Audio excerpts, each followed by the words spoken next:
Initially, I was diagnosed with lupus, and I would say about 4 years ago, I was also diagnosed with fibromyalgia. I was diagnosed with Lyme's disease 16 years ago, and my MS 15 years ago. I just have a lot of head problems, like headaches and just like migraines and like lightheadedness, and then stomach issues that I've had for like a year that we're not really sure the cause. All I'm going to ask you to do here today is to trust and believe and surrender. This is not Western medicine. This is Eastern medicine and energy medicine. But Eastern medicine says, basically, and energy medicine says that as human beings, we've learned how to hold on to all of our emotions.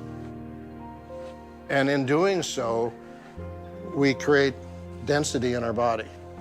Things that Western medicine has labeled cancer, fibromyalgia, Crohn's disease, migraine, headaches, depression, anxiety, all of that. I'm fascinated with healers and how our thoughts and emotions affect our health. Now, energy healers and mind-body medicine may not be considered normal. But what's not normal to me is that so many people are sick these days. I mean, the people in this room are just some of my close family and friends. I went from being a healthy, happy mom, the best days of my life, to being completely unable to take care of my child. I've been living with chronic pain for a long time and just haven't quite yet figured out how to feel good.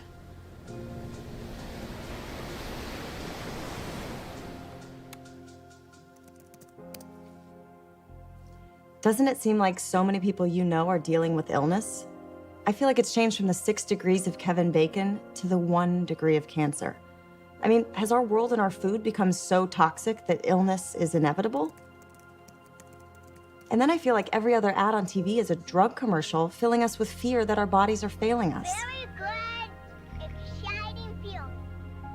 When I was a kid, besides being terrible at gymnastics, I remember thinking how magical it was that when you get a cut, all you did was clean the wound, forget about it, and it healed all by itself. I feel like we've forgotten how intelligent the body is. Having been to all kinds of healers and doctors over the last 20 years, I've experienced firsthand how my thoughts, beliefs, and emotions affect my health. I'm convinced we have more power to heal than we've been led to believe. But don't take my word for it. I'm gonna go out on the road and speak to some of the leading scientists, doctors, and teachers in the field of mind-body medicine to share with you what is truly possible when it comes to healing. Hydrate these cells 'cause the body talks and meditation helps. The body talks and meditation. It's not just that disease starts in the mind, it's that everything starts in the mind. The body has a capacity to heal that I was never informed of as a medical student or resident. The mind, body, emotions, relationships, sensory experiences, sound, touch, sight, all these senses are windows to our inner pharmacy. You've got to get to the root cause of your dis-ease if you're going to find freedom. So if I change my perception, my mind, change my belief about life, I change the signals that are going in and adjusting the function of the cell. Tonic thoughts produce tonic chemicals. Toxic thoughts produce toxic chemicals.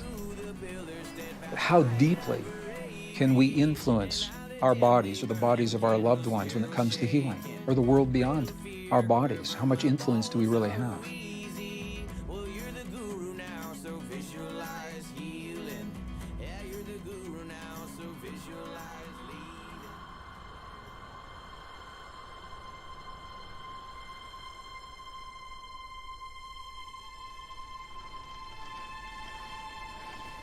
In order for some of us to wake up, we need a wake-up call. And in 1986, I got the call. I was in a triathlon in Palm Springs, California, and I was in the biking portion of the race. And I was coming up to this intersection, So as I made the turn, a four-wheel drive Bronco going about 55 miles an hour hit me from behind and catapulted me out of my bicycle. The compressive force compressed 6 vertebrae in my spine. The prognosis was I'd probably never walk again, and that I needed a radical surgery called the Harrington rod surgery. If this had been anybody else, I probably would have recommended that they have the surgery, but this was me. I decided to check out of the hospital, and I just had this one thought, and the thought was the power that made the body heals the body.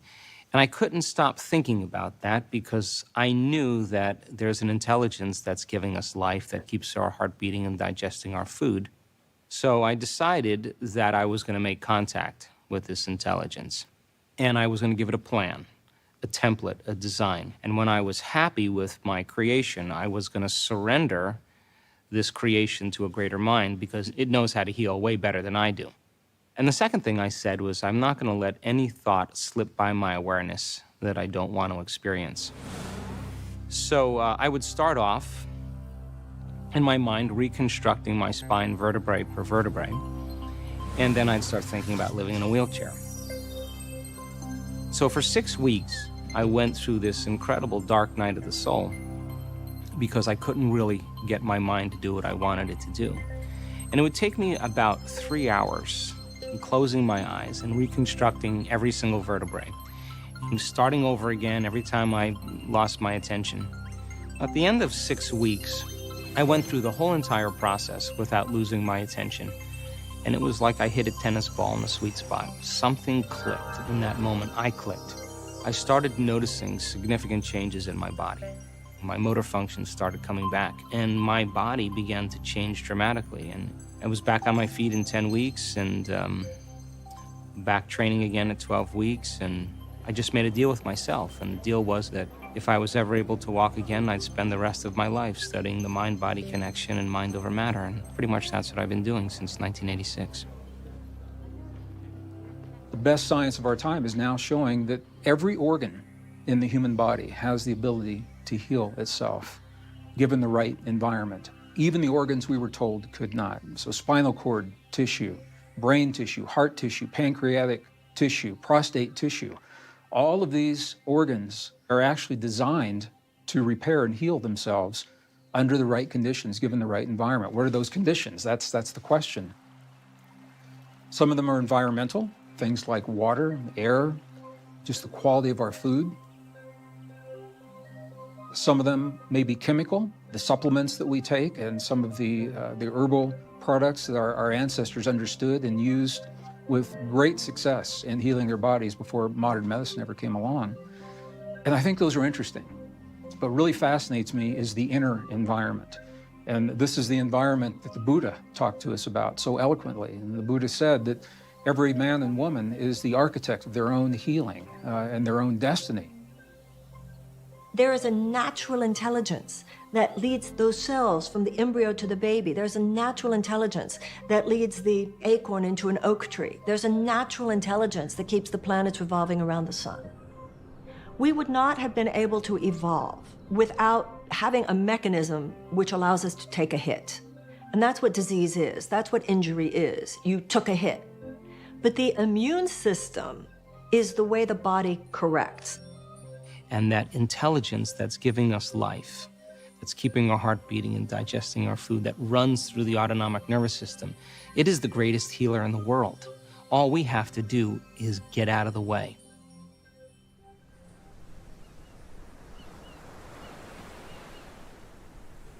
I was always super healthy. My life was really just a journey of healing and health. I was studying acupuncture, yoga.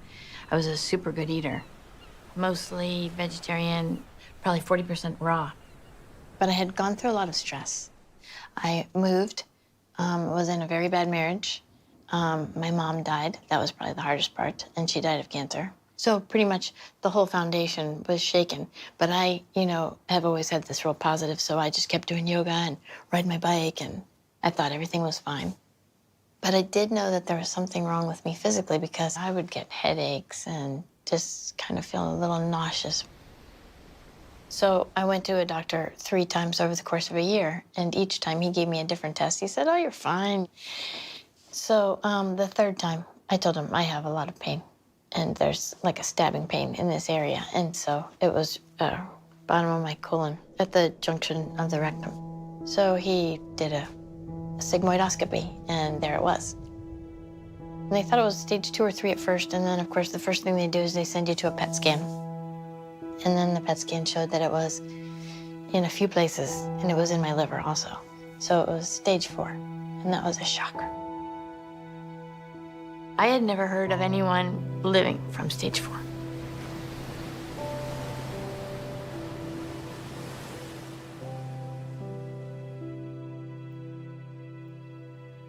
Elizabeth's story really shook me because she reminds me a lot of myself. She was healthy, worked out, did yoga, seemingly did everything right. Yet one day she wakes up with stage 4 cancer. It makes me question, are we at the mercy of some random fate? Or is there something else going on that we just might not be aware of? I've been in practice for 35 years now, and I've seen a lot of patients, I've seen a lot of crazy things. And I'm more firmly convinced every week that goes by that the ultimate cause of disease is stress.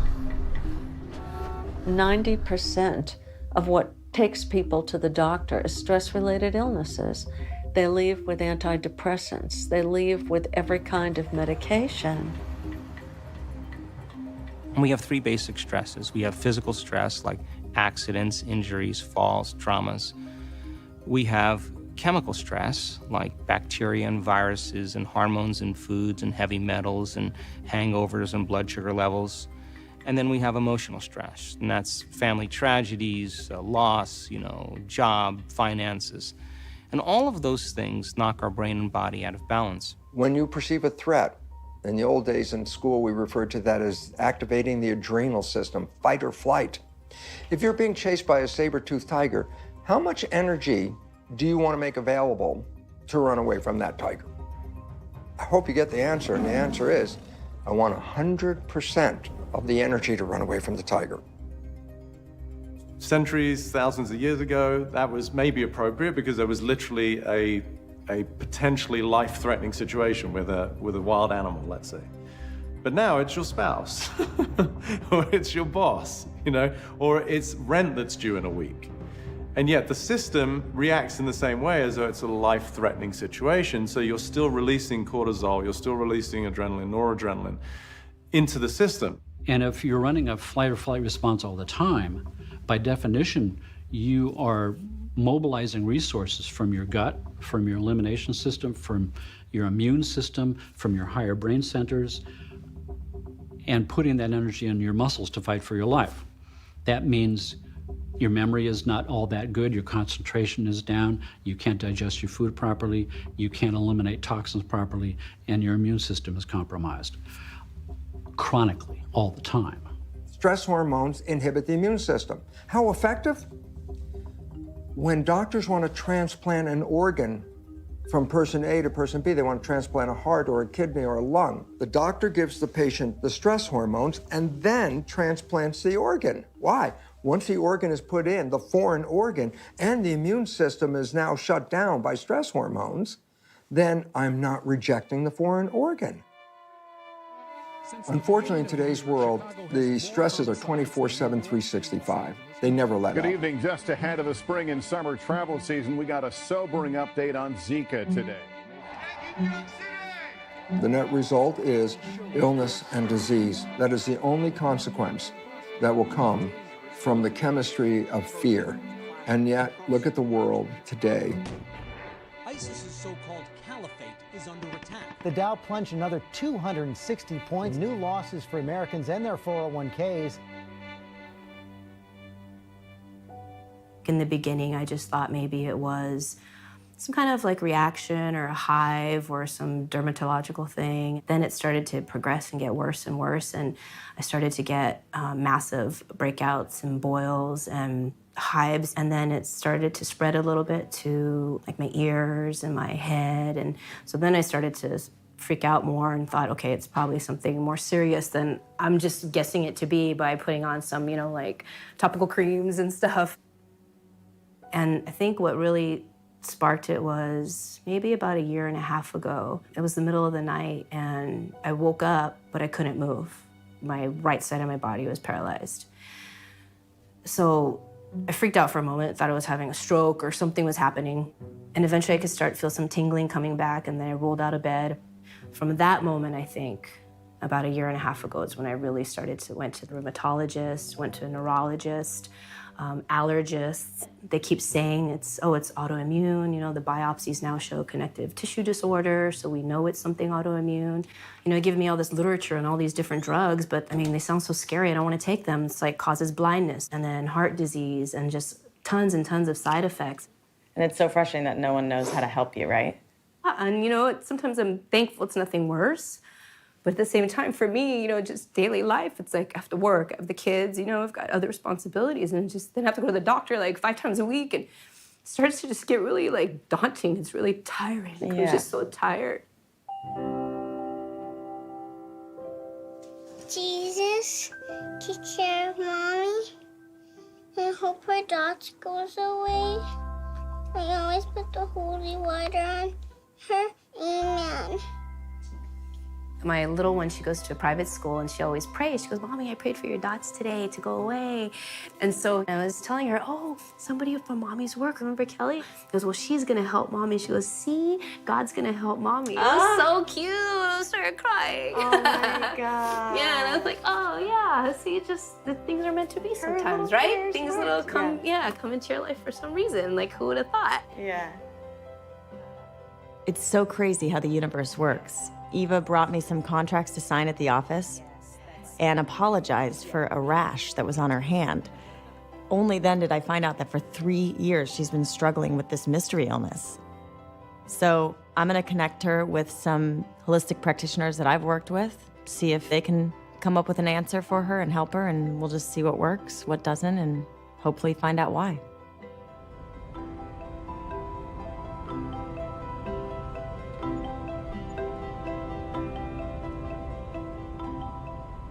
We are now about 3 centuries into a mindset in medicine that was predicated on the work of Descartes and even, Newton and Darwin even, this idea that our symptoms are meaningless, that our body is a machine. It's, full of organs with buttons and levers that need adjusting, and that you're really not here for any purposeful existence. You're here to live and survive until you die. Medicine, being derived from Newtonian physics, looks at the body as a physical device, and that if there's anything wrong with it, it is a consequence of a problem in the mechanics of a physical machine. I say, well, this is really cool until 1925. In 1925, a new physics came in, quantum physics. What's the relevance of quantum physics? Well, it said that invisible energy realm that was out there that we did not count and even talk about in medicine, because it's just a physical body. It turns out our perception of what is physical is an illusion. There's nothing physical at all. It's all energy. If you look inside any part of your body with a microscope, so let's say your hand, and you look inside your hand, you find cells. You look inside the cells, you get your DNA in the center of the cell. You look inside the DNA, you find atoms. You look inside the atoms, there's nothing there. Well, there's protons, neutrons, electrons. And what's amazing is inside an atom, there's 99.9999999999999% empty space. If a proton was an apple, size of an apple, the closest electron would be the size of a grain of salt, and it would be approximately 2 kilometers away. Now, that's how much space you would get. Simple pi r squared. The particles themselves, they actually emerge in essentially out of what's called the quantum field. And ultimately, you can think of particles as just waves of energy, just literally vibrations of energy. And I think it shifts your mind from thinking that something is seemingly solid and permanent to perhaps something can change and something can be healed. Long, long time ago, the word spirit was what? Invisible moving forces that influence the physical realm. Quantum physics is taking us back to a time that said the invisible forces that we have been discounting in medicine turn out to be the primary forces that control everything. And I said, well, what do they include? Mind, consciousness, and this is why, if you want to come back to the supreme power over our biology, it's thought, the invisible energy from our mind that not only shapes our body, but shapes our relationship to the world in which we live.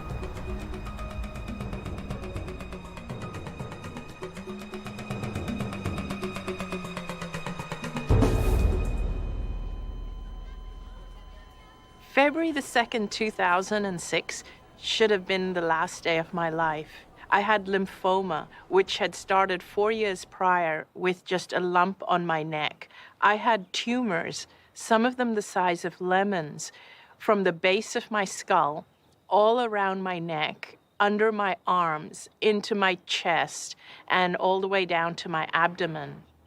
I was so weak that my organs started shutting down one by one, and I went into a coma, and the doctors told my family that these were my final hours. I then went into a realm where I became aware of my deceased father. When I was growing up, my father and I had a very turbulent relationship. I was always left with this feeling that I had let him down and that I had never been the kind of daughter he wanted me to be. And here I was now with him in the other realm, and all I felt from him and for him was pure, unconditional love. There was no judgment from him at all for anything that I had done. It was like I reached a state of complete and total clarity. And in that state of clarity, I understood why I had the cancer. I understood how it was that every decision and every choice I had made in my life up to that point was made from fear. Now that I knew this truth, I realized that if I chose to go back to my body, that I would heal. And it was in those moments that I felt myself coming out of the coma.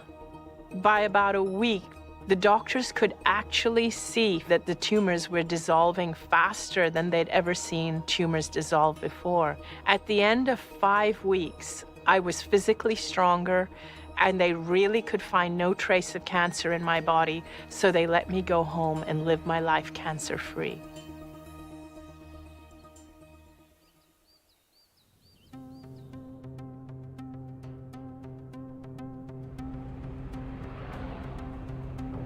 Anita's story is the most powerful example of just what is possible with the human body. She is proof that no matter how far gone the body seems, it is possible for tissues to regenerate and function to restore. She had a dramatic shift in the way she looked at life, from one of fear to one of love. That's it. And her body responded and healed.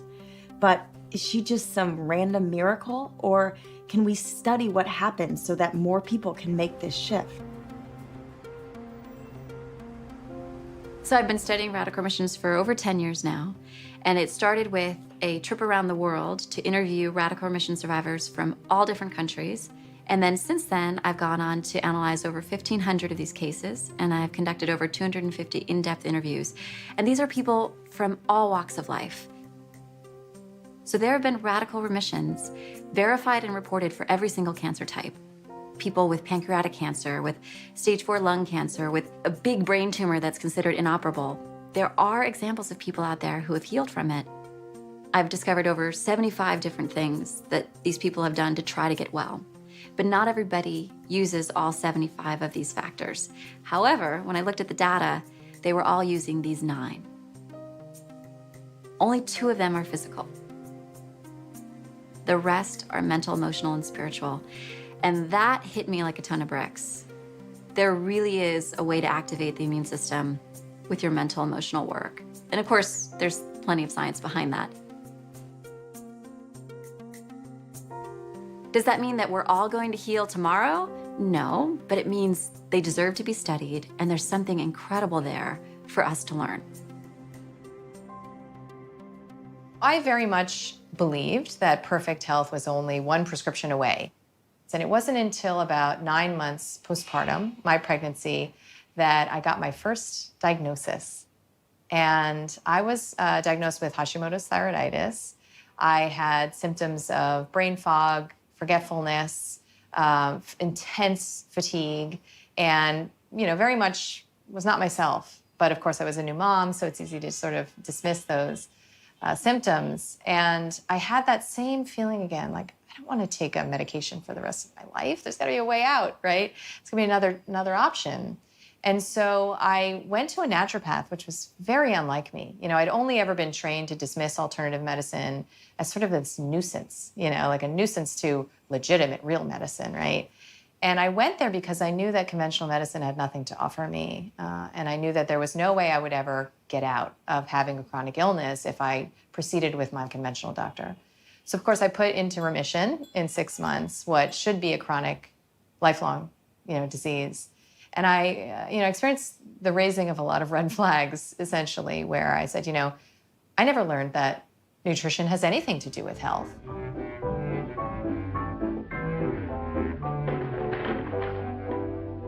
Now open your little mouth. We have a sick care system where doctors and insurance companies are basically treating symptoms, but aren't really getting to root causes. In many cases, aren't dealing with the whole person. They're dealing with the symptom, by which they then give a drug, which then has a side effect. And so it keeps on spinning. More toxicity, more disease, more ill health. Conventional medicine, tied up in an old belief system, is locked into the cause of illness, is tied into our genetics and our biochemistry. And therefore, the pharmaceutical industry is the great savior. Why? Because it'll make the chemistry that should bring us back to health again. Well, it turns out that's totally false. There are so few diseases that are actually organic. In fact, 100% of diabetes type 2 has nothing to do with genetics and everything to do with lifestyle. 90% or more of cardiovascular disease has nothing organically wrong with the individual. It's just the consequence of dealing with stress. Hello. Does this mean medicine is all negative? And I go, absolutely not. Medicine does miracles with trauma. If I physically hurt myself, I get in a car accident, and my guts are hanging out, don't send me to a chiropractor.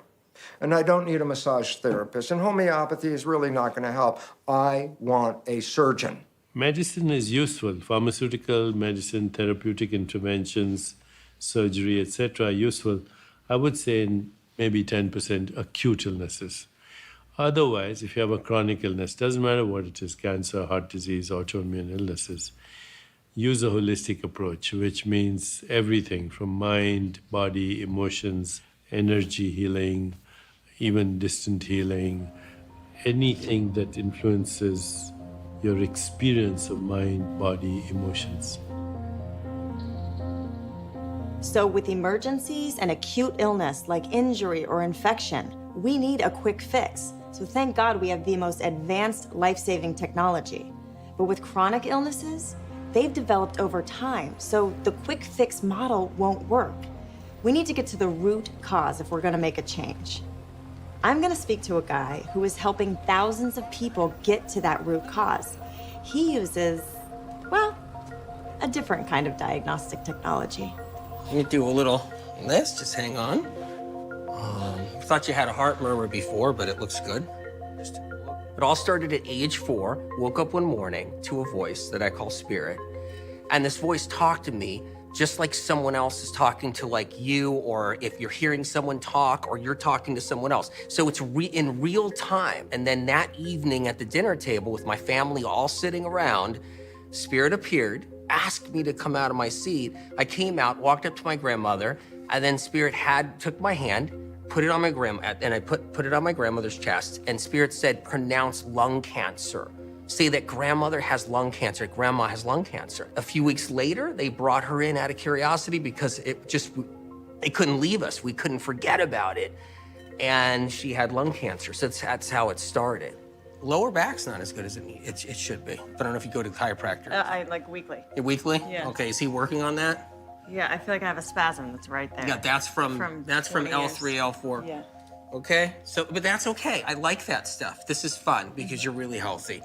It breaks my heart when someone has something serious wrong with them. How do you convince the skeptics out there to believe you?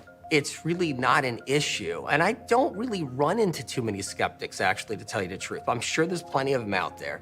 But, when you're in this, where you want to help people, you want to give them the answers, and people are suffering out there, and they got chronic illness, and the answers aren't out there. It's not about the skeptics. It's not about that. It's about the person getting better. It's about the person healing. It's about what they need. That's the focus. So I really don't focus on the skeptics.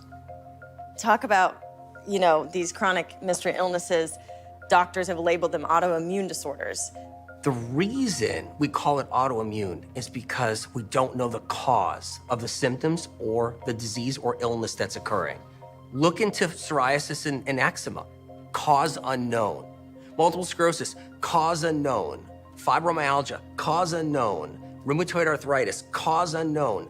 What's happening is there's a pathogen involved. There's something causing the problem, a toxin or a pathogen. It's causing the symptoms. The body is trying to protect you from it. The key to getting rid of it is knowing how to use certain things like certain herbs, certain foods. Most importantly is the foods, to know what starves it. Treating certain toxins and pathogens with diet and herbs really resonates with me. Turning to nature and food as medicine is what ancient civilizations have been doing successfully for thousands of years. I know that when I cleaned up my diet, the positive effect on not only my physical health, but my mental health as well, was huge. And this is why I thought a good place for Eva to start was to see a nutritionist.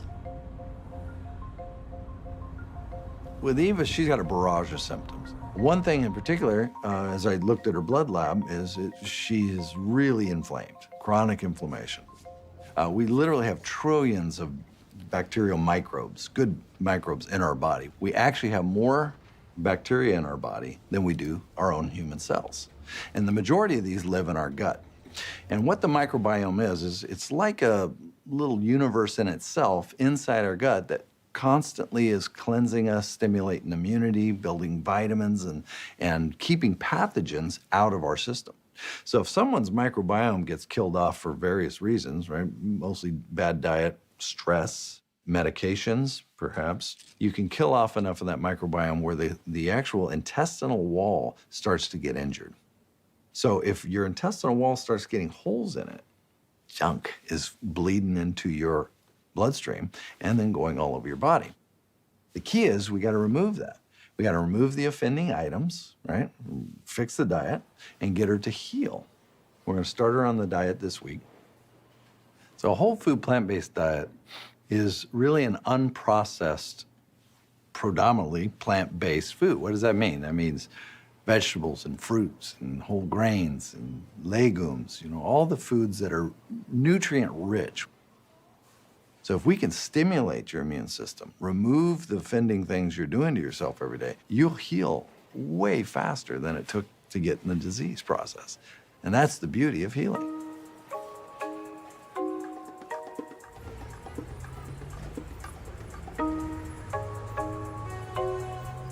Over the last, decade or even more so, the amount of research that's come out in the scientific journals showing without any shadow of a doubt that there is such a thing as a mind-body connection. I mean, thinking, believing, emotions all cause really substantial chemical and physiological, biological changes all throughout the body. And I love that that's how much of a transition we've made in the last decade or two.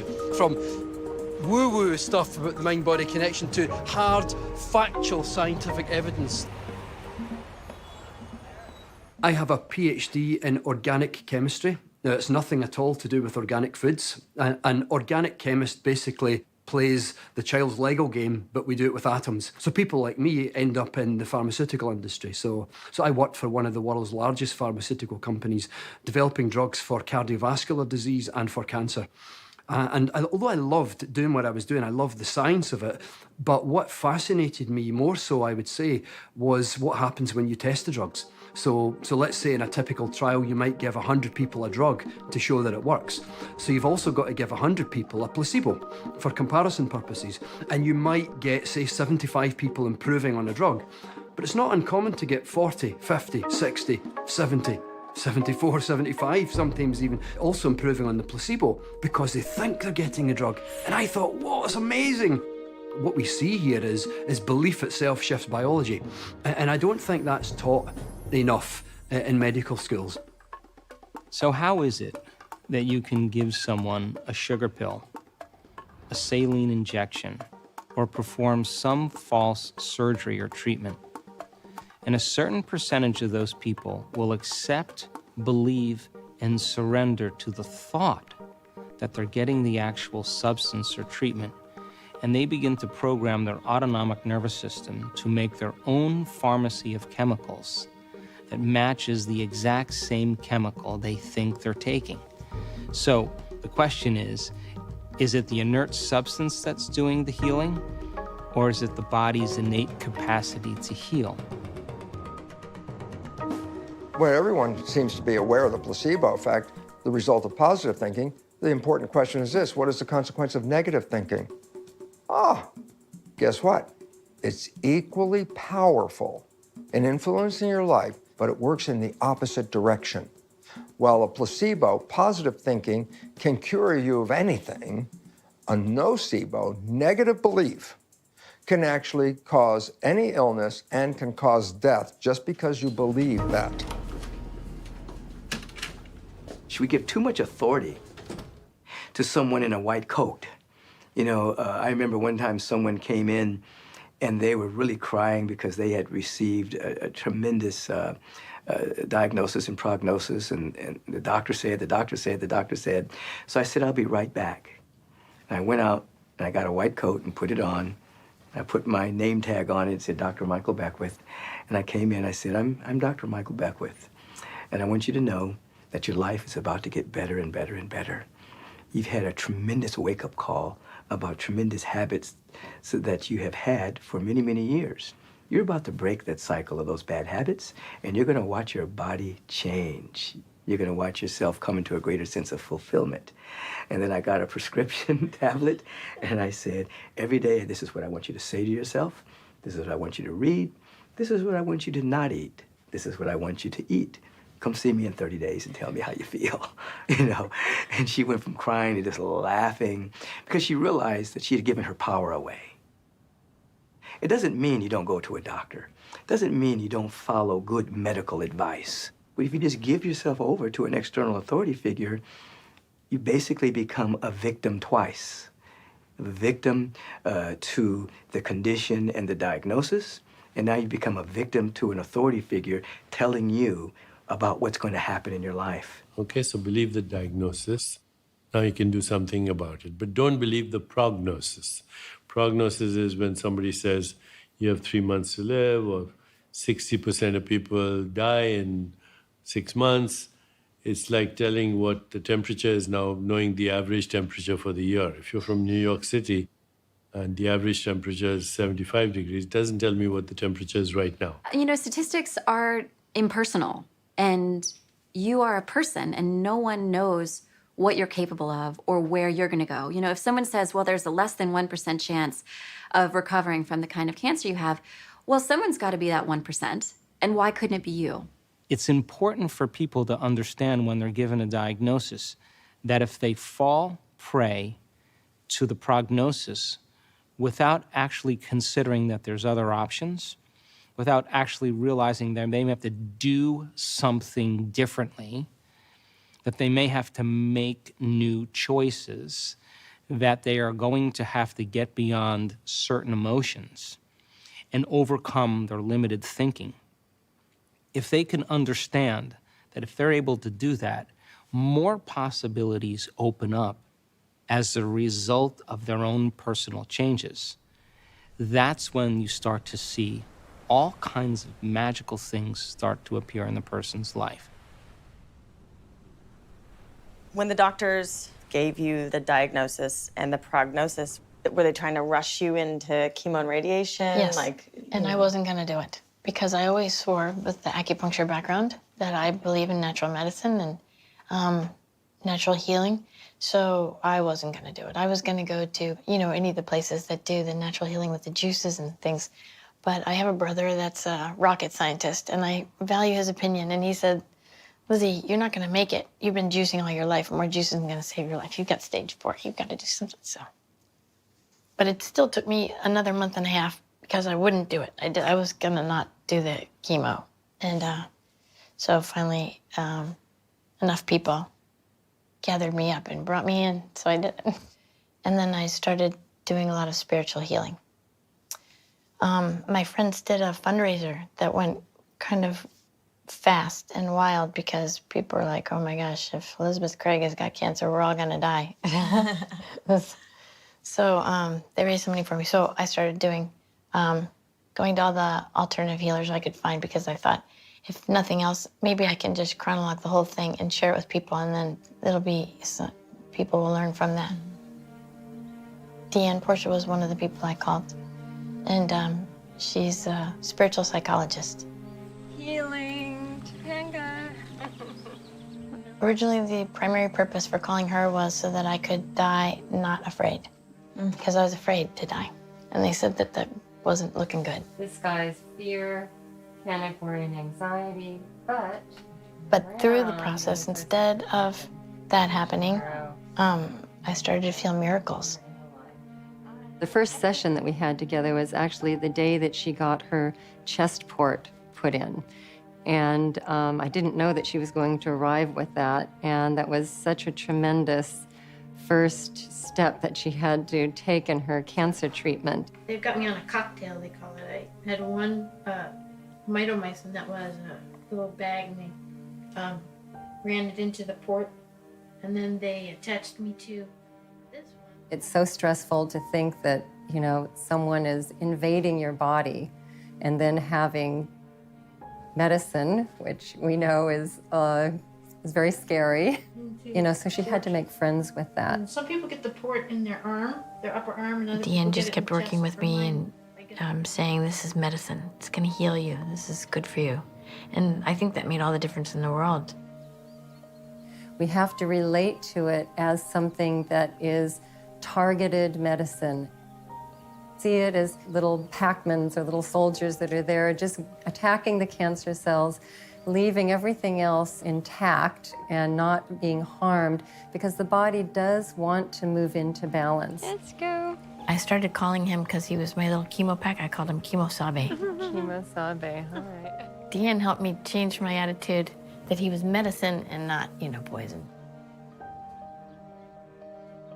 The power of belief is, it's almost everything. It really is. What you are believing and thinking at this moment is telling your immune system to either stop and not work because we've got to run from a stressor, or everything's cool, why don't we relax, and if there's anything that needs to be cleaned up, clean up. That's it. You're either in fight or flight or you're in rest and repair, and it's your beliefs that toggle that switch. So beliefs are everything.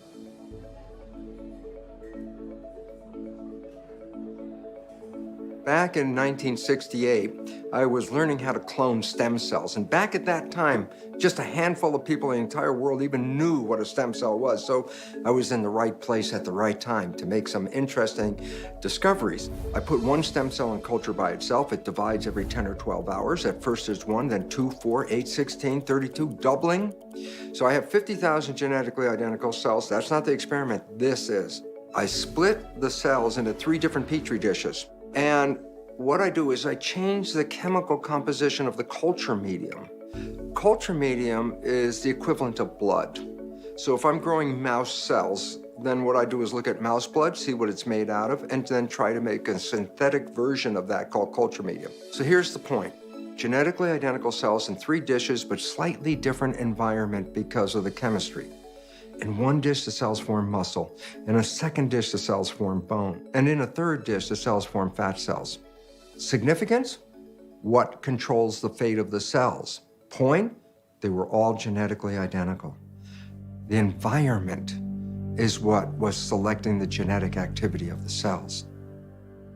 People who have the same DNA, who have the same susceptibility to illness, one can become ill and the other can stay well.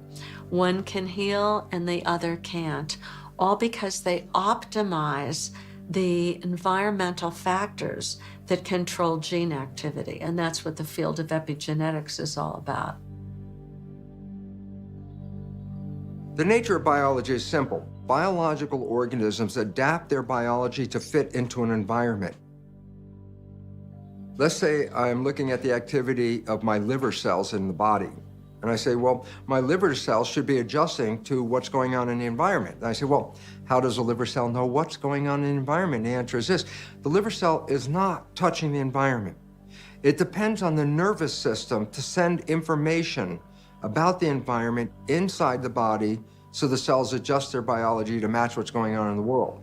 Well, we only have one problem in that, and that is this: consciousness is an interpretation. So my mind is interpreting the environment.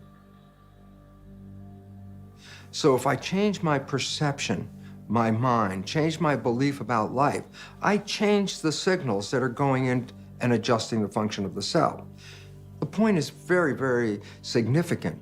By my ability to change my environment and by my ability to change my perception of the environment, have the ability to control my genetic activity. I'm not a victim of my heredity, I'm a master of my genetic activity. In understanding how we deal with the environment and deal with perception, there's a mind between the environment and my cells. And when I say the mind, everyone thinks of a single entity, the mind. The mind is comprised of two interdependent elements that work together, and that's the conscious mind and the subconscious mind. The conscious mind, the latest evolution of the brain, is the creative mind. When the conscious mind is engaged in thinking, the subconscious is the default program, the autopilot. So my conscious mind can be engaged, but my subconscious mind will carry out whatever chore I'm doing, walking, driving the car, communicating with another person. I don't need my conscious mind for that. I already have programs of how to do all those things.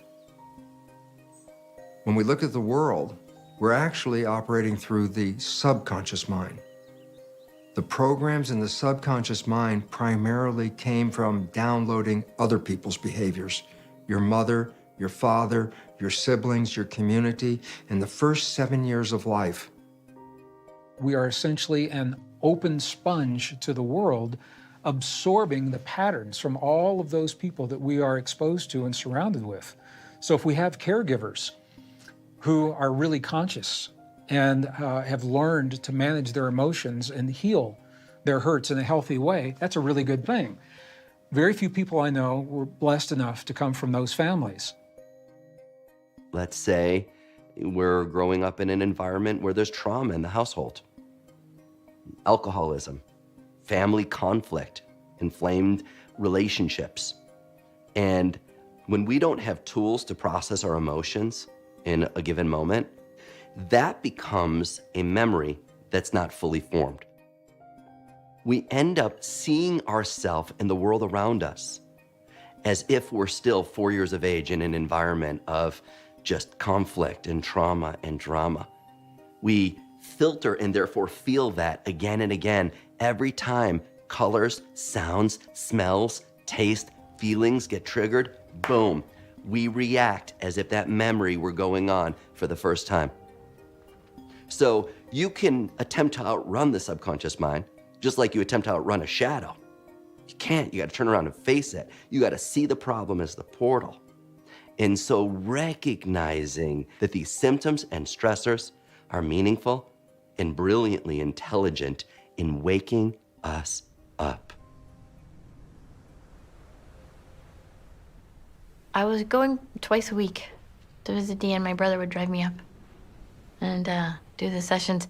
And the funny thing is every time, well, after the first few, no, actually, I'd say every one of them, I would think, I have no idea what I'm going to say. I don't feel like anything's wrong. I don't know. You know, okay, we'll just talk.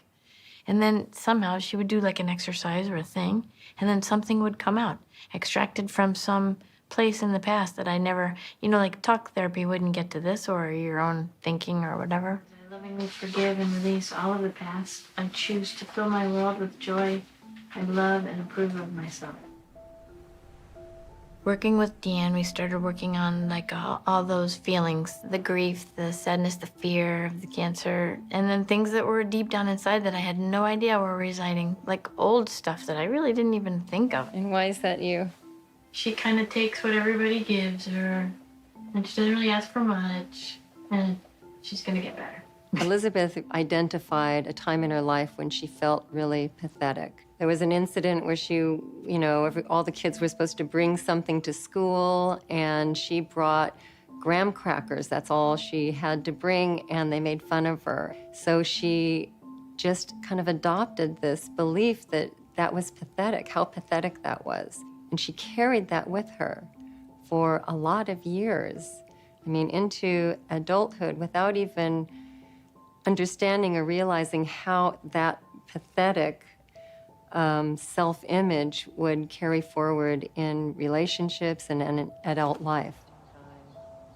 Ask for Spirit's assistance and go for the deepest healing. The healing tools can involve inner child healing work, sacred anger work.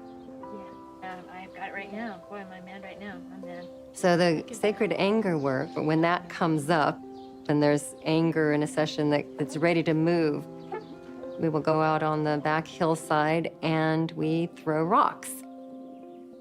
And to throw these rocks as hard as I can and move that stuck energy. I didn't know that I had such a detrimental mindset. I thought that it was a pretty good one.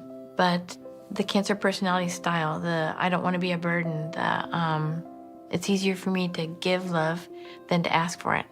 It was really important for me to learn how to ask for help and to connect. You know, there's this tendency for people to feel like they did something wrong if they got sick.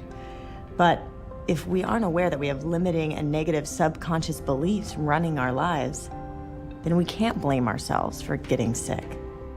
If we stay in fear and resistance, we not only waste valuable energy that we could use to heal, but we are closed off to information and possibility. If instead we ask ourselves, what is this pain or condition trying to tell me? It creates space so that the answers can come into our awareness.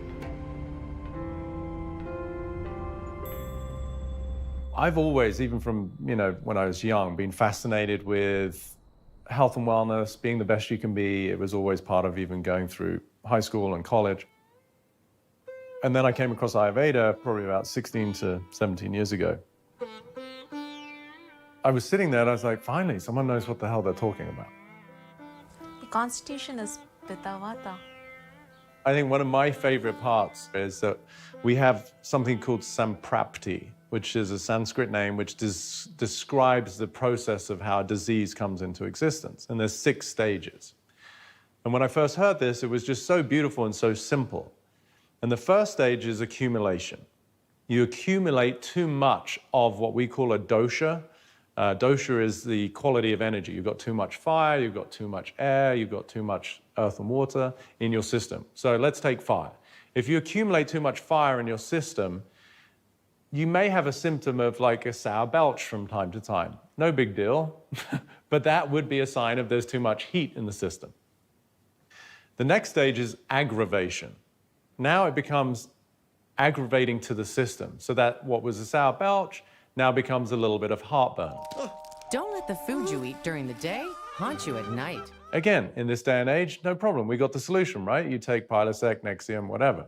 You don't actually deal with why do I have the imbalance, because it's considered somewhat normal to have heartburn. The next stage is spread.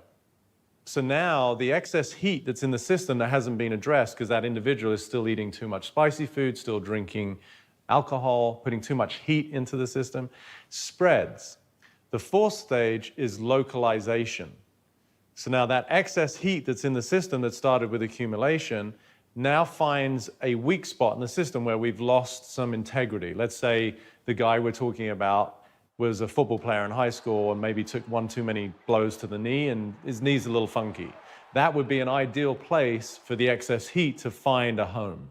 So now that progresses over time to maybe arthritis. So it becomes manifested as disease, and then the sixth stage is it becomes diversified. So now it actually alters the tissue system itself. Maybe it becomes rheumatoid arthritis. So the beauty of that system is if you understand those 6 stages, that if you want to prevent disease, what do you prevent? Excess accumulation. Prevent buildup. Now, to me, where the biggest buildup is right here. And so you see that whole disease process applies to the physiology and the psychology. We've been emailing back and forward Yes. Before our meeting today of things that you want to approach. Right. And why do you feel that it's time for you to work on this? I think it's the physical aspect of it that's forcing me to realize that maybe there's something more to than just being sick physically. You know, past emotions that are maybe affecting me. Like when we go on a plane, we're frightened. Right. Yeah?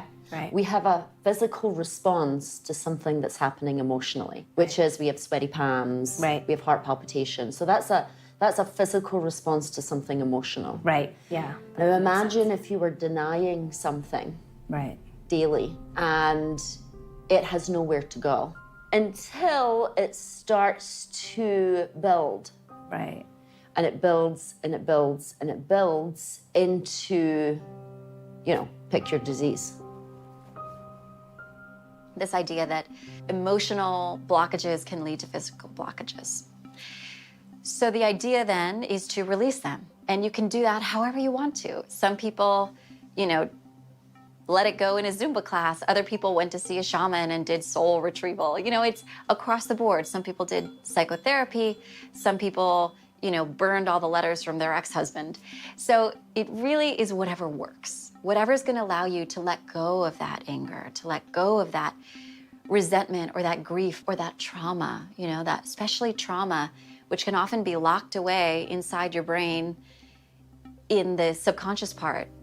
So we're going to do emotional freedom technique. We spoke about it the other day. Right. And it took a little bit to get to the emotions because you're so good at denying them and pretending that everything's fine. And but we took a lot of notes. And the emotional freedom is being able to go there, being able to go to the thing that we suppress and allow it to come up. I'm frightened of the unknown. I'm frightened of the unknown. I'm frightened of what I know. I'm frightened of what I know.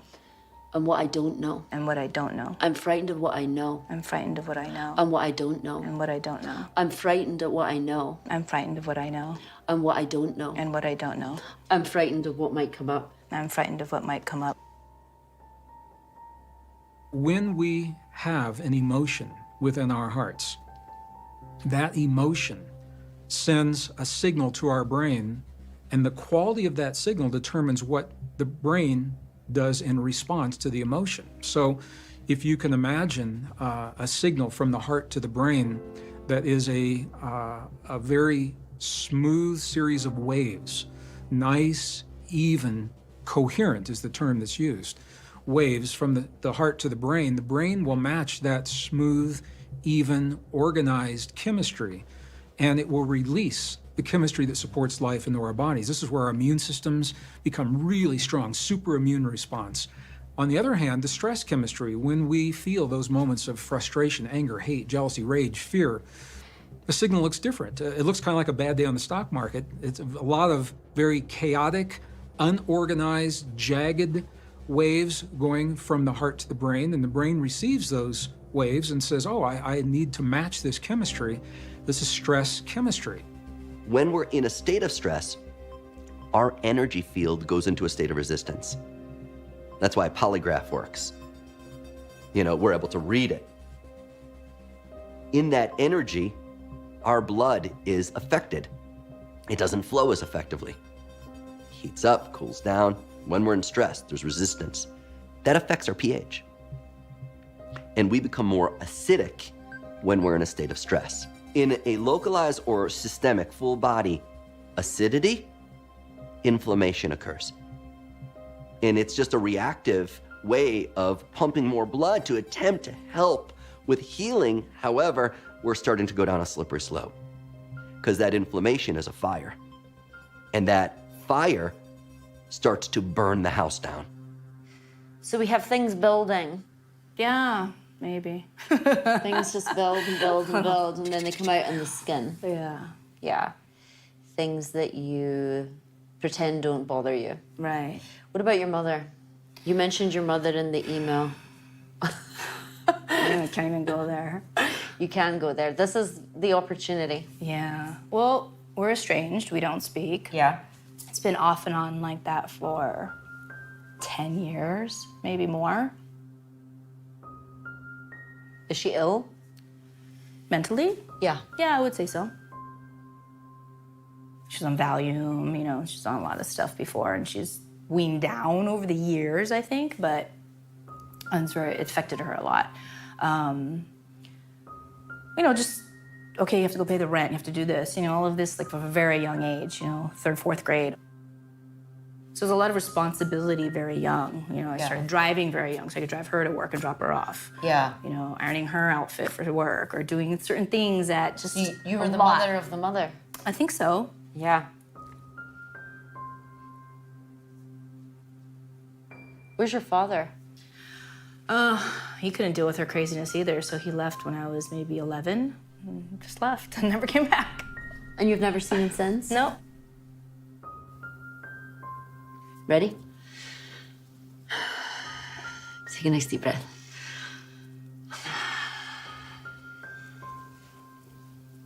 Even though it was a lot for me to take on. It was a lot for me to take on. But I did it anyway. I deeply and profoundly send that little girl my love. Even though it was a lot for me to take on. But I did it anyway. I deeply and profoundly love and accept that little girl. Even though it was a lot for her to take on. But she did it anyway. I deeply and profoundly send her my love. It was a lot for her to take on. It was a lot for her to take on. It was a lot for her to take on. It was a lot for her to take on. It was a big burden. It was a big burden. But who else was going to do it? Who else was going to do it? He left. I picked up all the slack. I picked up all the slack. Because I loved her. And I wasn't going to abandon her. I wasn't going to abandon her. Take a deep breath.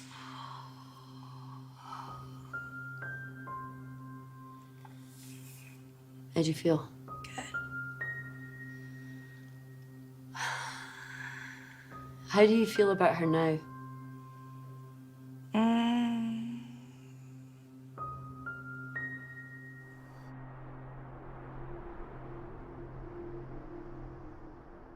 Every authentic spiritual path has some mention or some teaching around forgiveness. I always say that all forgiveness is self-forgiveness because the resentment I may hold towards another, or the unforgiveness, or the rancor, or the resentment, all of those thoughts are happening within me. Even if someone did me wrong, I still have those thoughts. Those thoughts are affecting me. They're affecting my body temple. They're affecting my blood chemistry. They're affecting everything. So when I begin to forgive the so-called other person, I'm releasing rancor, resentment, animosity. I'm releasing all that unforgiveness so that I'm actually forgiving myself. Now, that doesn't necessarily let the other person off the hook for whatever they did or didn't do or should have done or should not have done. It has nothing to do with them. It has everything to do with me. Forgiveness, when it comes to emotions, is the greatest access to letting go. The hatred you have of a parent, the judgment you have of a coworker, the wrong-making you have towards your spouse. Like, just let go of that inner judgment, blame, and basically a victim mindset. If you can let go of that and recognize that life is actually working for you, not against you, then again, you're going to generate healing. So now I have a really good idea how trauma, negative emotions, and subconscious beliefs can lead to disease and might be something we have to look at in order to heal. But what about the kids that come into this world already sick, or children that get sick at a really young age? Surely their condition can't be a result of accumulated stress or unprocessed trauma or disempowering beliefs. Why do they get sick? So people ask me, what about children? You know, children, young children that come into this world with some condition, how can that be from their subconscious, or is it? And the answer to that is that we simply don't know. I just have to be honest and say that every human that emerges into this world, what has happened before we got here is different for all of us, and we have no way of knowing, and this is where we begin to cross the boundaries of science and spirituality, and the words like karma, or destiny, or fate. We don't know what those are. What I do know, without any shadow of a doubt, is once that beautiful child arrives in this world, their bodies, their cells, their DNA will respond to the environment and the conditions that we give to them. Our job is to learn to optimize those environments and those conditions. Individuals come into the planet, and many of them come into the planet because they know they're going to go through some stuff, and they're coming to up-level the awareness of the species. So we don't look at it like, well, this person was born with this disease and that kid was born with that disease, you know, what's wrong? Many of these individuals are coming with very special gifts. On another level, today, a baby that's being born is affected with tremendous, more toxins than ever. The World Health Organization's classed outdoor air pollution as carcinogenic. When you look at so many of the cancers, for instance, we absolutely know. This is not some mystery. We know where a lot of these come from. They have to do with chemicals in the food. They have to do with chemicals in the air. They have to do with chemicals in the earth. So did human consciousness create this? Absolutely. But not necessarily the consciousness of the person who contracted the disease. If you are truly treating the earth with reverence, would you allow the level of pollution and contaminants that we allow? If you were really thinking about your children with reverence and holy responsibility to a future generation, would you allow some of the things that we allow? So, if the entire society is allowing economic forces to prevail rather than real humanitarian principles and love of the earth and love of each other and love of our children, then you get what we're getting. Imagine for a moment popping a pill before bed that costs about $13.50. Now imagine waking up the next morning, find that the price of the exact same pill jumped to $750 overnight. That is just what happened to one drug. Meg Terrell joining us now with that story and the man who's behind that price spike. Meg. Thank you, Brian. And Martin Scully joins us now from the NASDAQ. He's the CEO of Cura Pharmaceuticals. Martin, thank you for joining us. Thanks for having me. Now, you guys have said that the reason you increased this price so much after acquiring the drug was in order to do the research and development to develop a better version of Daraprim. I just got off the phone with an HIV doctor who told me they don't need a better version of this drug. What do We you have the most money going into healthcare than any country in the world today, and we have some of the worst statistics of healthcare. The problem is this. The pharmaceutical industry is a corporate industry. Corporations. What are corporations? They're systems where people invest money so they can make a profit. I entered the pharmaceutical industry as a young scientist, and I just wanted to cure cancer. And it turns out that most of my friends and colleagues in the pharmaceutical industry, all the scientists, they also just want to, a lot of them cure cancer. They want to save lives. It's only when you get higher up in the company that the goals begin to change. Martin, we do appreciate you coming. I got to ask you one more question. In response to all of this attention and doctors and patient groups saying they can't access this drug, are you going to change the price? No. So in my examination of pharmaceutical products in general, I began to notice a pattern.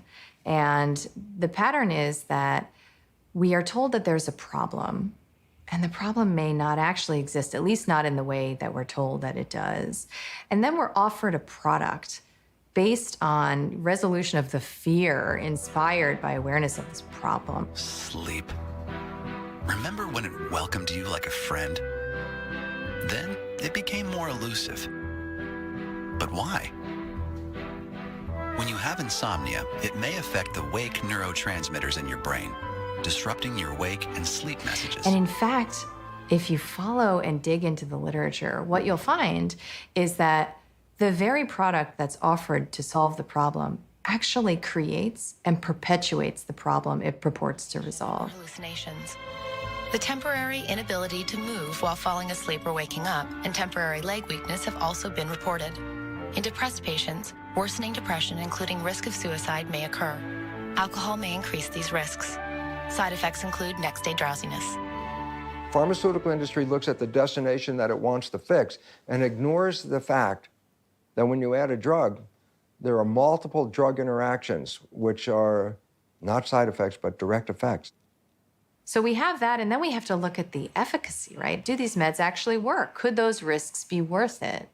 And that evidence is really even more concerning because we have a body of evidence that suggests that these medications are no better than a placebo. Placebo, of course, which wouldn't incur, those same risks. And then there's the bigger question of what are you opting out of when you choose to manage your symptoms in this way?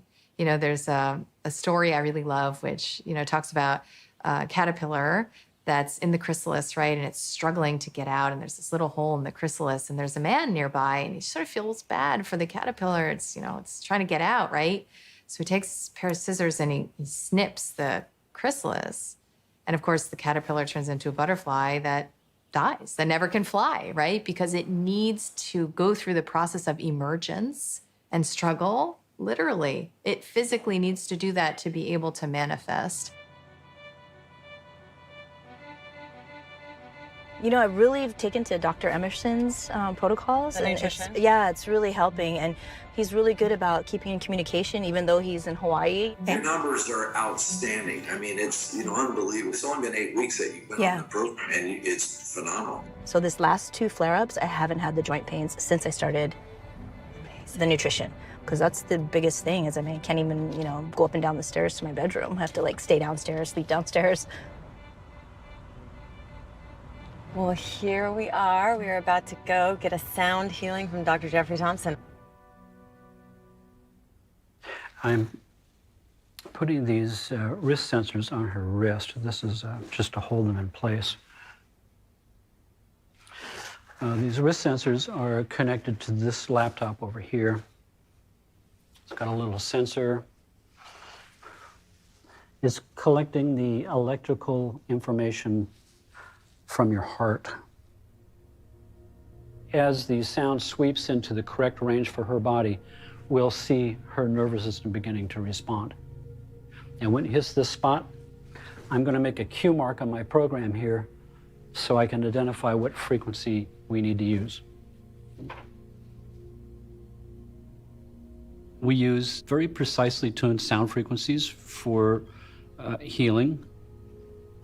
My innovation is to expose the body to these precisely tuned sound waves until I find a sound wave that makes the sympathetic nervous system push in the clutch. Here we go. It's getting there. Getting really close. That's it right there. But that's what we're looking for is zero. Zero stress in the autonomic nervous system, or homeostasis. Now, normally I would expect it to look like this, where it comes down, hits that point, and then goes off into parasympathetic, the green. But hers didn't do that. She hit the point, but she went back into this stress response again. It means that she's had this chronic stress condition for a long time. And when it begins to respond to the sound waves and it starts to push in the clutch, it took a little bit of extra time to get there. But once it did get there, it wasn't able to completely cross over and go into the relaxation phase, which is what parasympathetic nervous system is, the relaxation response, because her nervous system is still too worried to go there, to completely let go. So people ask me, what kind of conditions can you heal with this? And my answer at this point is anything that has stress as its cause. And as far as I'm concerned, that's pretty much everything. Welcome back. Wow. It's the first words out of everybody's mouth. Yeah. It's wow. Okay, here we go.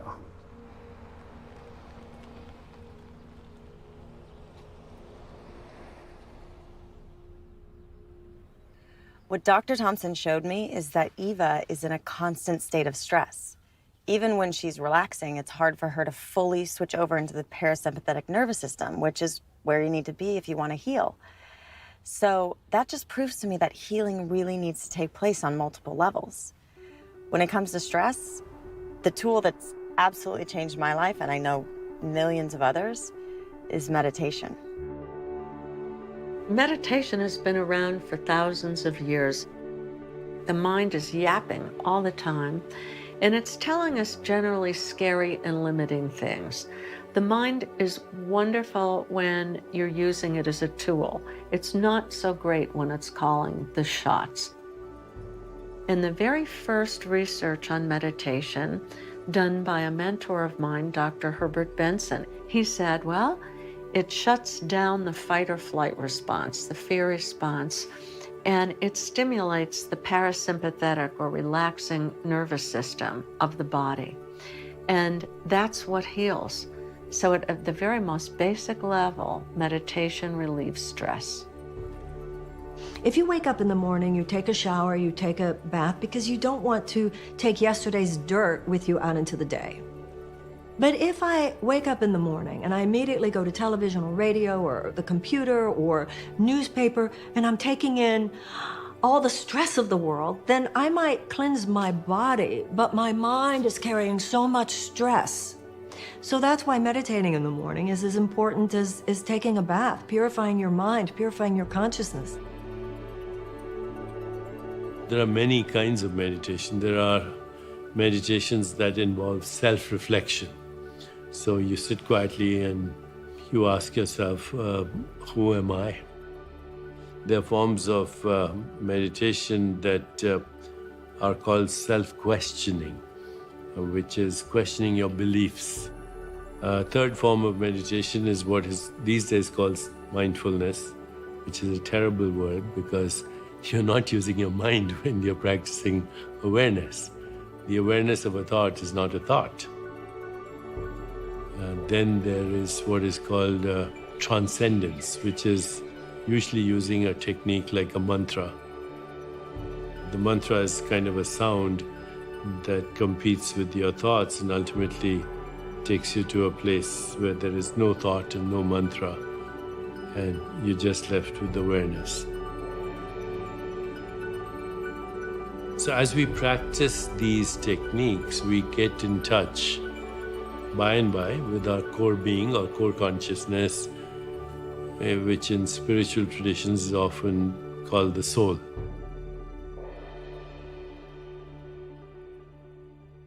Your pituitary gland does amazing things when you are in meditation.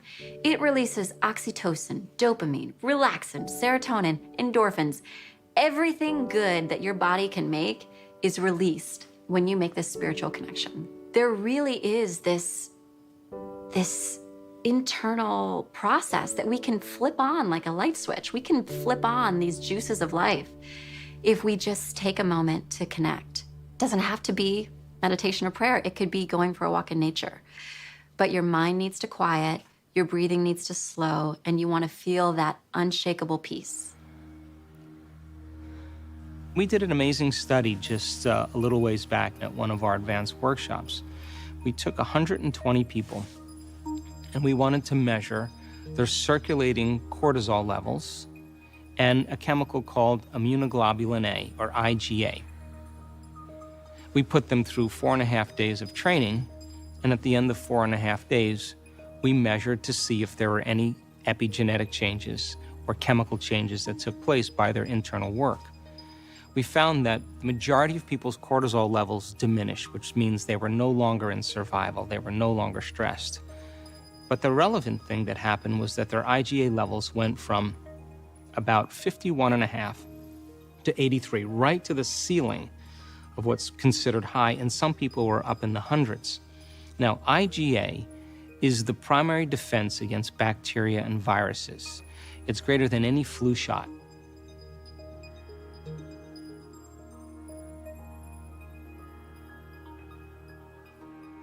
The best part about meditation is it doesn't cost anything. You can do it anywhere, anytime. Just quiet the mind and get rid of that excess mental baggage. But the mind isn't all bad. You can actually use your imagination through visualization to activate a powerful healing response.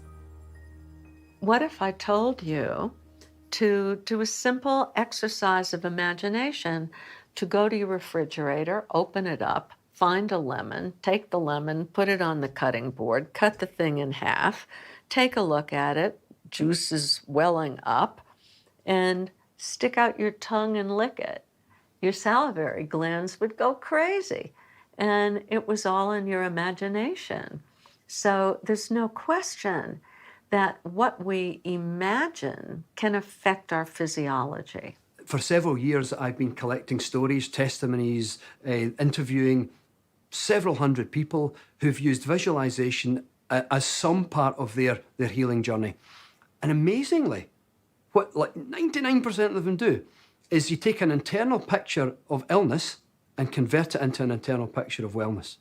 And that's it. It's illness to wellness. That's it. And they just do it over and over and over again. So to give you a few examples of this strategy of illness to wellness, people who are even getting chemotherapy, imagine the chemo drugs as little piranha fish going and nibbling at the tumour. But in their mind's eye, what they're seeing is the tumour getting smaller and smaller and smaller and smaller till it's gone.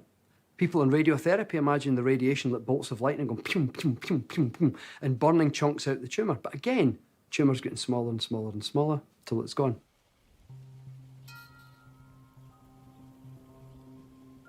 Toward the end of the treatment, I was really weak. So Deanne called and she said, "Do you want to have your session?" And I said, "I don't think I can make it. I can't really get up." I was just laying down a lot. I couldn't really get up. And so she came to visit me to give me a session. And when she got there, I was just shaking. So she said, "I think you're running a fever." She gave me the thermometer and it was 103.5. So she said, "We need to take you to the hospital." So she drove me to the hospital and it was going up as we're driving. I got to the emergency room and they started giving antibiotic bags one after another, and nothing was working. I just remember I could hear my heartbeat. It was like I could hear water and air, really loud. The fever kept going up, and I kind of thought, "Oh, I wonder if this is it." When I woke up, my brother was standing outside the glass door with the laptop, and he was telling me, "They're praying for you."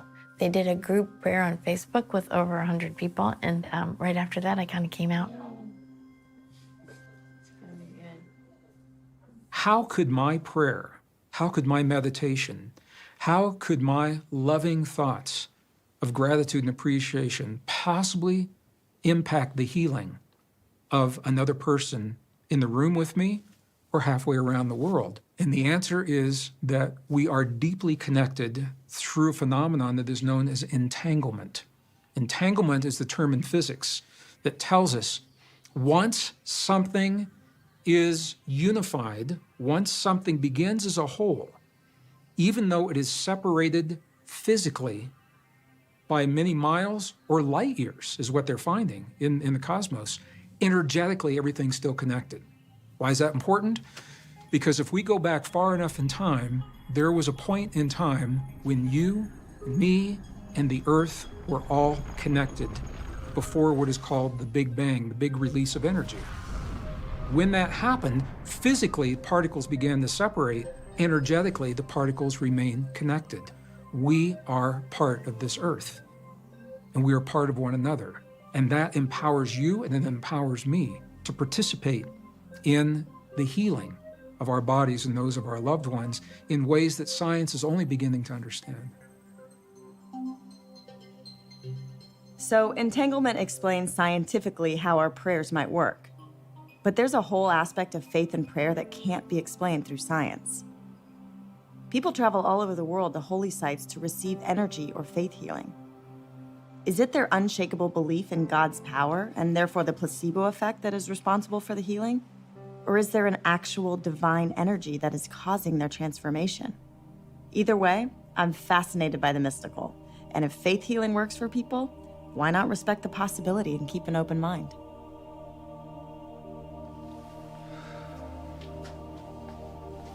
Everybody take a nice breath. So let me just tell you a little bit about me, okay, because you might be a little curious. I was born into a very religious family. We were taught to pray, right? We were taught to ask God for help. So what I learned as a child was that if you trust, if you ask God and you trust and you believe, and then you get out of the way, then anything's possible. I have a brain tumor called a meningioma, and there is no cure for it, so you're constantly wondering what's going on inside of your head. Is it growing? And, you know, you have things like that.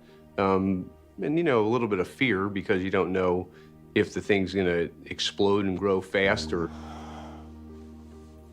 So please understand I'm not doing anything. Please understand that everything that you'll see happen is coming from the divine. There are no spirit guides or no entities. I'm just grateful that for whatever reason, the divine has chosen me to work through. And all that stuff go. Let me have all of it, every last bit of it, let me have it.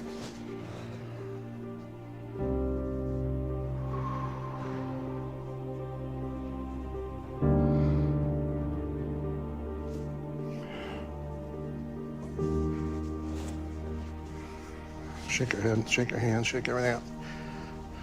New hairdo. Mm-hmm. Cool. Doing okay, brother? Mm-hmm. You came in here wanting this, whatever's going on with you, to be gone, and so they're taking that as a... I'm tingling. Yeah. I'm vibrating. So you look different? Wow. Nice work.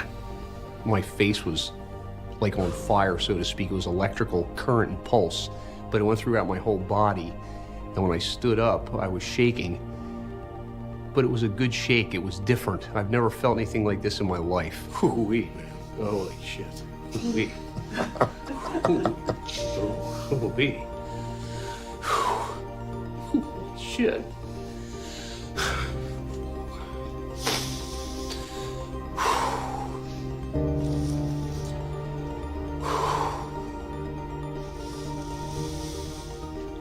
This is why I get up in the morning, right here. I mean, all of you, but this is like the perfect, like, to see what's possible.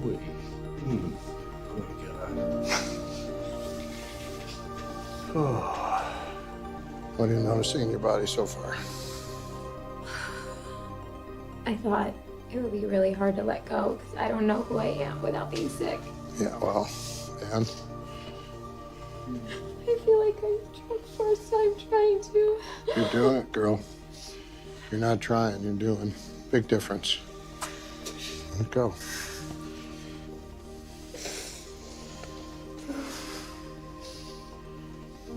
What she just said is like the bottom line with so many people. They don't know what it's going to be like, what it would be like to be well, and it's scary, so they don't go there.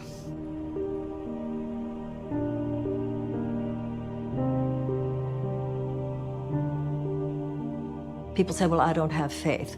But actually, everyone has faith of some kind. You either have faith in possibility, or you have faith that that possibility doesn't exist.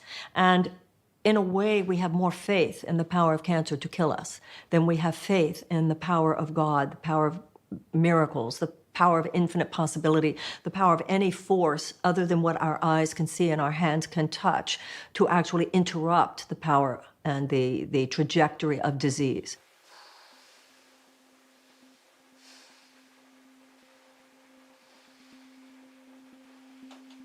I had no idea what was coming, you know. I was just trying to prepare myself for whatever answer they gave me. And Deanne took me into the appointment, and the oncologist said, well, your scans came back all clear. No cancer!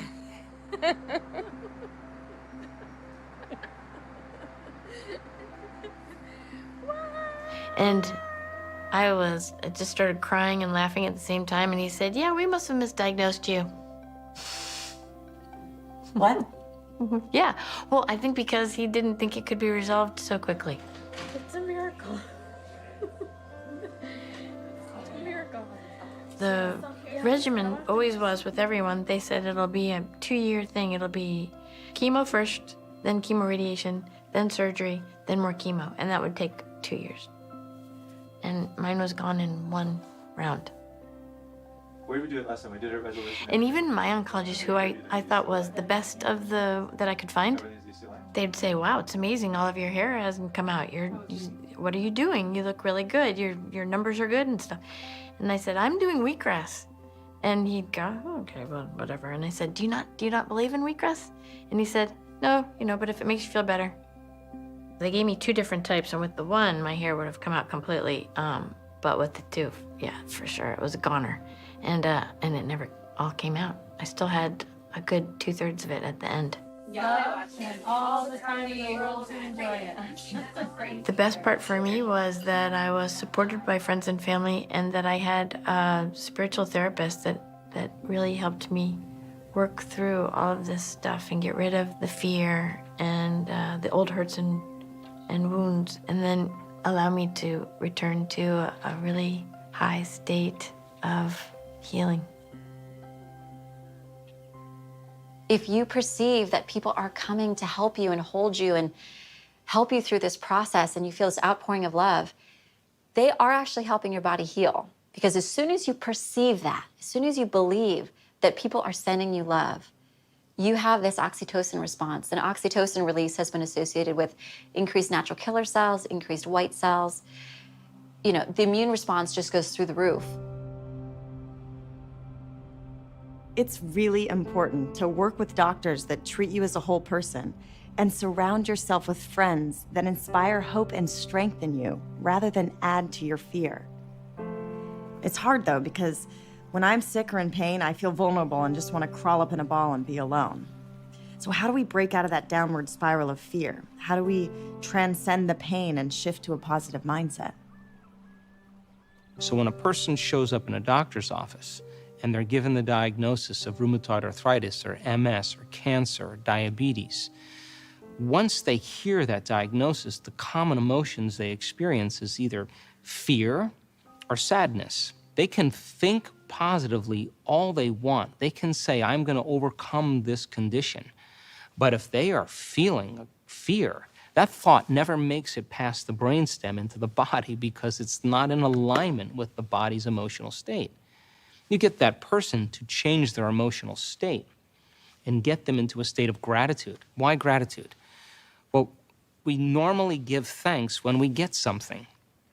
But if you're giving thanks in a state of gratitude, your body is believing it's receiving something because the emotional signature of gratitude means it's already happened.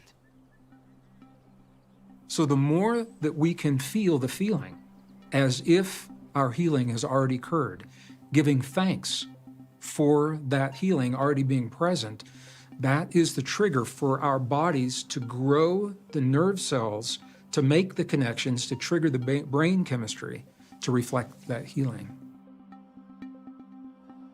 We have this advanced nervous system that we regulate through the choices we make in our lives.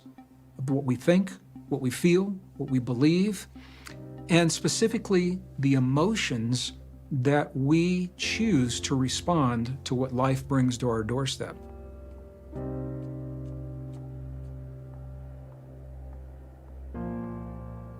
You know, I've been trying not to take the steroids, so I went through a small breakout last month, which I thought was good, and then it was kind of just, dormant, like it never really went away, and then all of a sudden just exploded over the weekend. Oh. So I have like these massive boils that are starting, and then I have them all over my chest. Oh my God. Yeah. So that's like, This is like when it's almost full blown, it's not quite. So if you have something residing in you, like say you have Epstein-Barr virus, or say you have one of the shingles viruses, stress can trigger it. Mold can trigger it. Someone breaking your trust can trigger it. Problems at work can trigger it. Being fired from your job, everything can trigger it. But there has to be something in there to trigger. The key is knowing what the real cause is so you can live life like a normal person and have things go wrong and not go down because of it. Okay, so my little flower blossoms are turning into big dahlias. They're starting to merge together and get really huge, and extremely painful and hot, constantly burning up and then getting the chills. Powered through today.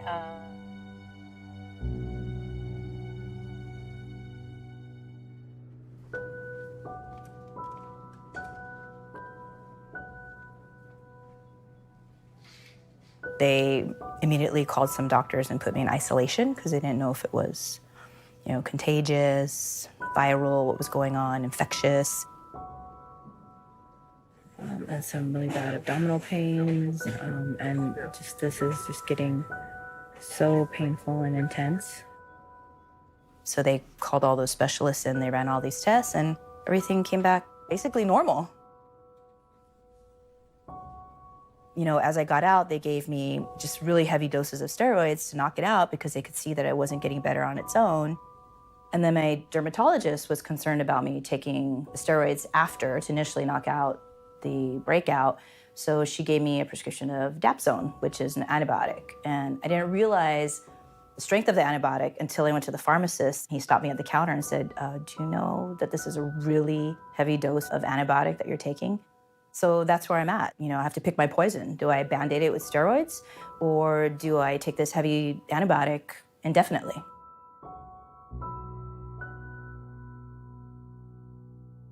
Being in LA and going to some of the best doctors in their field and probably seeing half a dozen to a dozen doctors now, nobody can figure it out. They give me drugs for all these different things that they think it may be. But that's kind of the process with Western medicine. It's very difficult because it's just, let's just throw everything at it and, which one Velcro's the best. Do you think that if alternative doctors were covered by insurance, you might go more often, or they might seem more credible? Definitely, because I know with steroids, it's very easy. It's $5, I get it, and I'm better. If I could get access to these vitamins and to these alternative doctors at those nominal costs, then I would probably go much more often.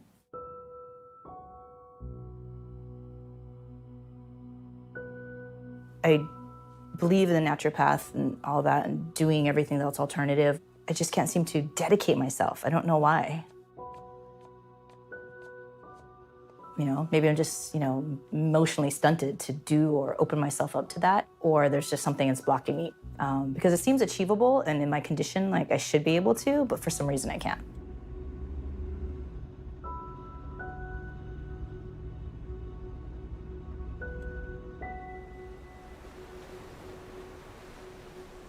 Eva made me realize how much courage and sometimes cost it takes to commit to a holistic path of healing.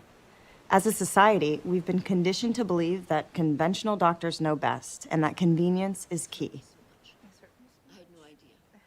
For me, though, it's either pay now or pay later, and I really fear the long-term effects the steroids will have on Eva's body. But I truly understand her struggle, so all I can do is continue to support her in any way I can and pray she finds an answer soon.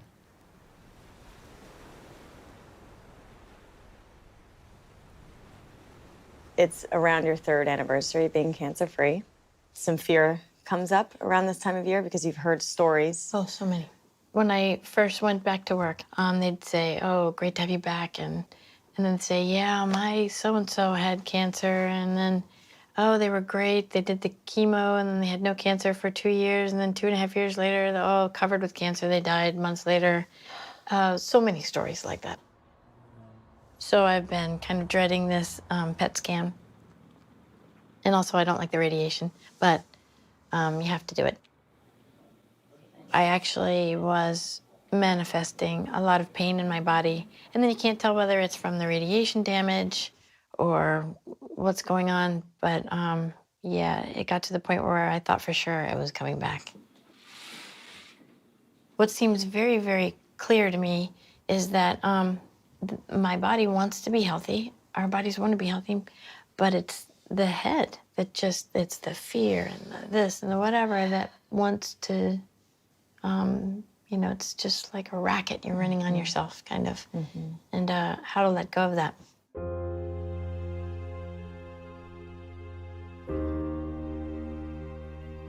What is your one takeaway message that you want to share with everybody? Well, I would say that the most powerful moment, the one when I had the largest epiphany, was toward the end of the chemo and radiation. I was really weak, and I told my brother I just wanted to go to the beach and I wanted to be in the sun. So he carried me and laid me in the grass, and then he went out on the beach, and I was just laying there looking at everybody. And I was watching people rollerblade and bicycle and walk with each other and laugh. And I just wished I could have told each of those people, "You're so fortunate." It occurred to me that this life it's as beautiful or as terrible as you make it. And we have so much beauty and opportunity around us. I just wish I could let you all know what an amazing gift it is to be alive. Focus on life. Focus on something that brings you joy. Focus on love. Focus on your loved ones. And spend every day doing things that make you feel good.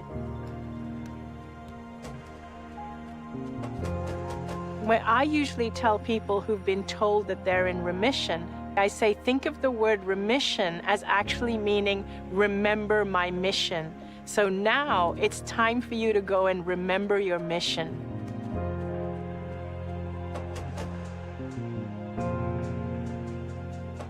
Disease can be complicated, painful, and scary.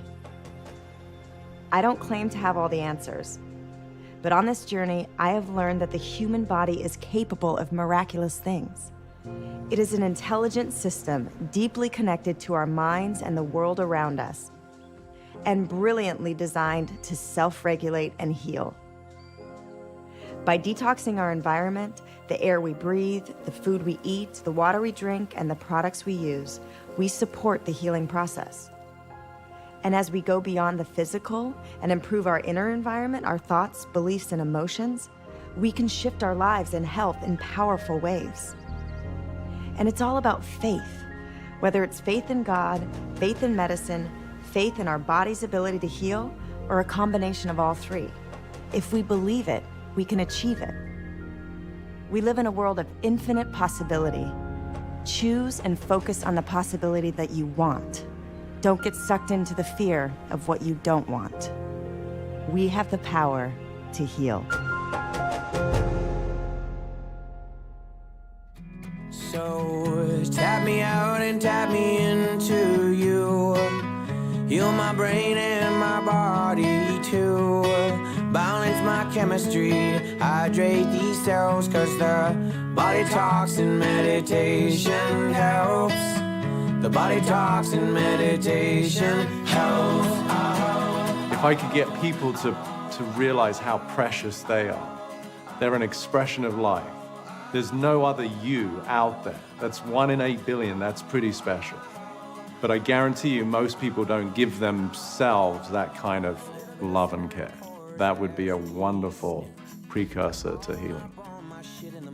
The better we know ourselves, the better equipped we are to heal our bodies, to heal our emotions, to heal the inner experience that allows us to love to the deepest degree in the outer world. Educate yourself about the mind-body connection, because your mind exerts an extraordinarily powerful impact on your body 24 hours a day, 365 days a year. Every day, I meet someone who beat incredible odds and turned around stage 4 cancer. Healing can really happen at any time, even when you're at quote-unquote death's door. And ultimately go beyond your fear of death, because death happens to an experience, not to you. It's my expectation that this will become more and more compelling to more and more people as we all grow together into a different kind of medicine. Rather than this being something that you just read in a book or you watch in a documentary, put it into action. Fall down, get back up, fall down, get back up. Reach out to other people, ask them their stories. Don't ever give up. Your body loves you. It loves you unconditionally, and it's not letting you down. Have patience, have compassion, take one day at a time. You're gonna get there. Doesn't matter how long you've been sick, you can heal, and always remember that and never forget it. I speak the word, knowing that from this moment on, everything is working together for our individual and collective good, and that we claim our wholeness right now. We claim our health right now. We claim our vitality and our vigor and the power to rejuvenate and regenerate right now. Something wonderful is happening. And we let it be. Now and forever. And so it is.